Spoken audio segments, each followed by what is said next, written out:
Bueno, Matías, buen día. Quizás para los que nos escuchen, dar un poco de contexto de cuál es tu función en la UBA, qué es un poco lo que haces en tu puesto, digamos.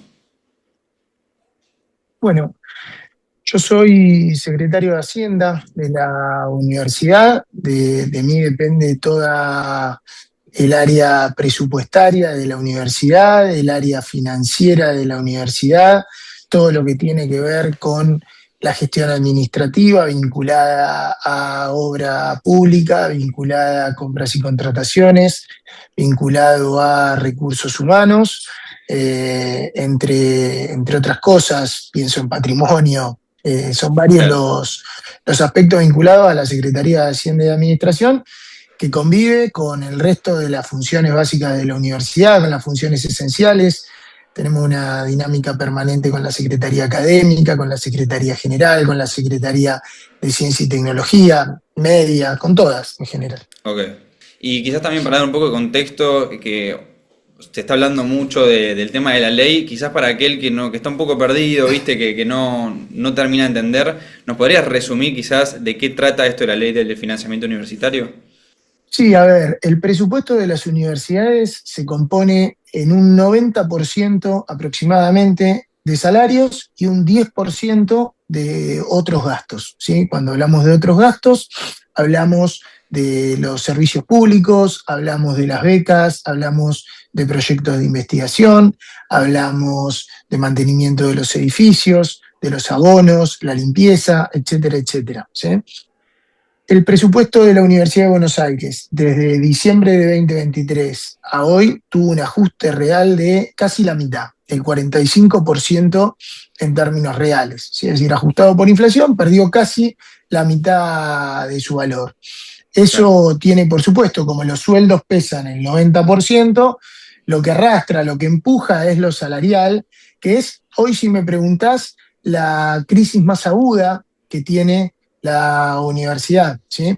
En los últimos 2 años, así como el presupuesto general perdió casi la mitad, los salarios de los docentes, de los trabajadores de las universidades, perdió casi el 50% del poder adquisitivo, y ese es uno de los motivos centrales de la marcha, porque afecta de manera directa la formación de los estudiantes en las distintas facultades. ¿Sí?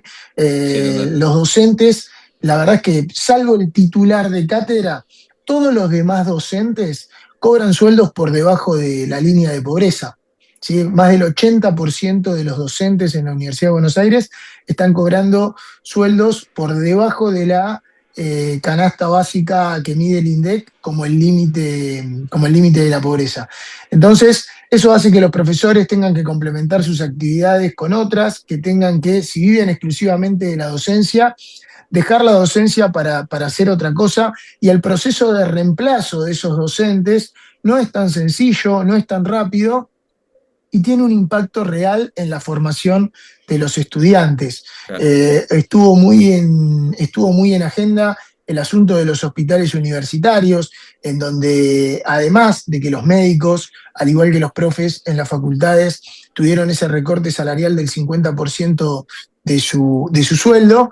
En este caso, el gobierno tampoco mandó las partidas de gastos operativos a los hospitales universitarios. Entonces, en ese caso, además de la atención a pacientes, se perjudicaba fuertemente la formación de los profesionales de la salud, la formación de los médicos, que se hace en el Hospital de Clínicas, en el ROFO, en el LANARI, y después son los médicos que cubren el sistema de salud, tanto público como privado en la Argentina, ¿no? Y te consulto también, porque hoy salió una noticia que también en este marco, como para sumar como si fuera poco, el gobierno salió noticia que recortó 78.000 millones de pesos en educación, digamos. ¿Cómo sigue afectando esto? ¿Cómo lo ves vos? Bueno, ahí sigue pasando lo que vemos que pasa sistemáticamente hace 2 años. La educación pública y la salud pública no son una prioridad. En este Claro. caso, en la previa de la cuarta marcha federal universitaria que va a ser en el día de hoy, el gobierno publica en el boletín oficial una decisión administrativa en donde vuelve a recortar fondos vinculados a educación. Recorta fondos que tienen que ver con obra pública, recorta fondos que tienen que ver con el plan de alfabetización, con la infraestructura universitaria, con investigación, con ciencia y técnica, con el CONICET, con la Agencia de Promoción Científica y Tecnológica. La verdad es que es un pasito más en donde las universidades estamos en un nuevo problema que se agrava en lugar de mostrar señales de resolverse, ¿no? Vuelvo medio segundo a lo salarial y porque Sí, con sí. esto se me vino en la cabeza. Los profes en las facultades hace 18 meses que pierden contra la inflación en su actualización salarial. Hace Claro. 18 meses que todos los meses, todos es todos, no sacaron ni un empate, pobre. Todos los meses los profes tienen una actualización salarial por debajo de la inflación. Y eso hace que en lugar de tender a resolver el problema, se empeore cada vez más. Bueno, lo ataba con esto de que en un nuevo recorte a la educación pública en el presupuesto, la verdad es que nosotros lo que no vemos y nos preocupa mucho es esto de que no tiene ningún tipo de prioridad para este gobierno la educación pública y la salud pública. Vos me preguntabas lo del presupuesto al principio de la nota. El presupuesto en la inversión, digamos, en universidades nacionales estuvo en el orden llegó a estar en el orden del 0,8, en el orden del 0,9, sin ir más lejos, en el 2023, que no fue el mejor año del mundo, estaba en el Sí, orden del 0,72% del PBI, medido claro. como presupuesto como medida del PBI. 0,72. Este año va a estar cómodo por debajo de 0,5, va a estar en 0,45, 0,46, y son todas aspectos que a mí me gusta mirarlo en términos de prioridades. Soy profe en la Facultad de Económicas, damos aspectos vinculados al funcionamiento del sector público y al presupuesto, y a mí una de las mejores maneras que me parece que hay para mirar el presupuesto público es en términos de prioridades.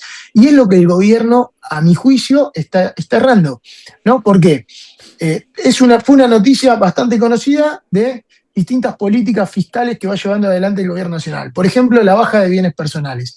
La baja de bienes personales que le reduce el impuesto a los bienes personales a los más ricos de los más ricos en Argentina. ¿Sí? Sí, Como para que nos demos una idea, solo con lo que el Estado deja de recaudar por esa rebaja de bienes personales, financia entera la ley de financiamiento universitario claro. que no está cumpliendo. Claro. Entera. Ni siquiera, si uno puede seguir, ¿no? Uno puede pensar en el régimen de Tierra del Fuego, uno puede Sí, sí. pensar en la baja de las retenciones que beneficia solo a algunas cerealeras multinacionales.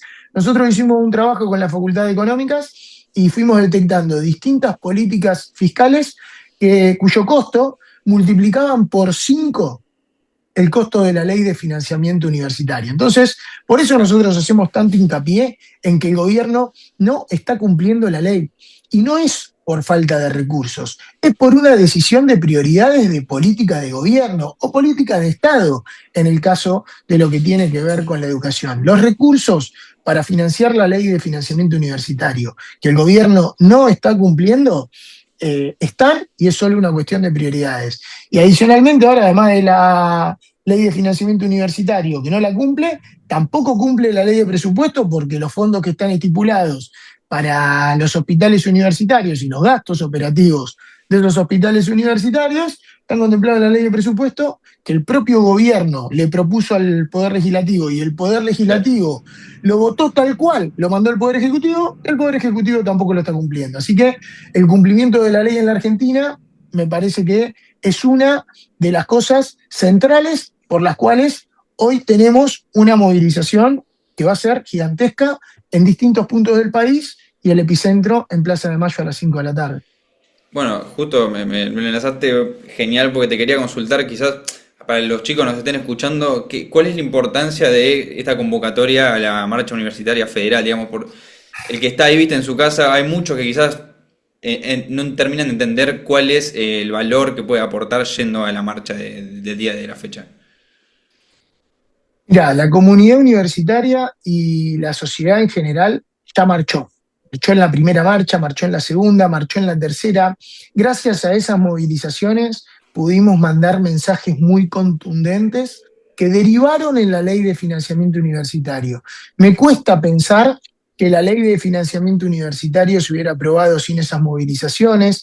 Me cuesta pensar que el poder legislativo hubiese ratificado igual la ley como la ratificó Claro. después del último veto de Milei, si no hubiese existido esa multitudinaria tercera marcha que llevamos a Plaza de Mayo.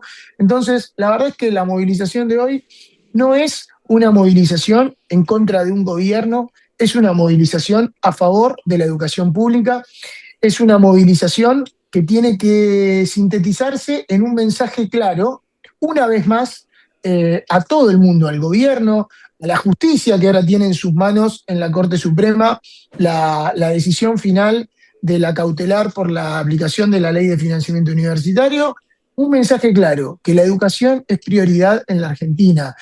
Hay pocos consensos que tenemos como sociedad, hay pocas cosas de las cuales los argentinos nos sintamos orgullosos de cómo funciona, y una de ellas es la Universidad de Buenos Aires. Son las ¿Verdad? universidades públicas. Hemos logrado, creo yo, sintetizar en una frase que es: cuidemos lo que funciona, que justamente tiene que ver con esto del rol del sector público. Lo escuchaba hace pocos días al vicerrector sintetizarlo también de forma tal que decía: con los impuestos que pagamos hay pocas cosas, perdón, que el Estado nos da que valen la pena. Las universidades seguro que están en la cabeza, todos los rankings nos ubican en el top 100, algunas carreras en el top 10. No hay muchos lugares del sector público, me animaría a decir que casi ninguno que logre lo que logran las universidades. Tenemos que cuidarla, y por eso todo lo que creemos en la educación pública, todo lo que creemos en la universidad como herramienta de movilidad ascendente, todos los que queremos que nuestros hijos tengan la posibilidad de ir a la universidad independientemente de si tienen dinero para pagarla o no tienen dinero para pagarla, si queremos que en nuestra familia haya una primera generación de universitarios, si queremos que en nuestras familias no deje de haber generaciones de Claro. universitarios, porque ya las hubo. Tenemos que decir presente porque el mensaje tiene que ser contundente. Ok, bueno, perfecto, Matías, muchísimas gracias. Entonces, bueno, nos vamos a encontrar hoy ahí en plaza hoy a la tarde, digamos. Hoy a la tarde, a las 3 de la tarde, la Universidad de Buenos Aires se está concentrando mayormente en Plaza Jusey, pero el punto neurálgico es a las 5 de la tarde en Plaza de Mayo, estén o no en la previa de las 3 de la tarde en Plaza Jusey. Como vengo diciendo en los últimos días en cada cierre de charla, nos vemos en la plaza. Bueno, muchísimas gracias, Matías. Muchísimas gracias, que tengan buen día. Un saludo para todos. Igual.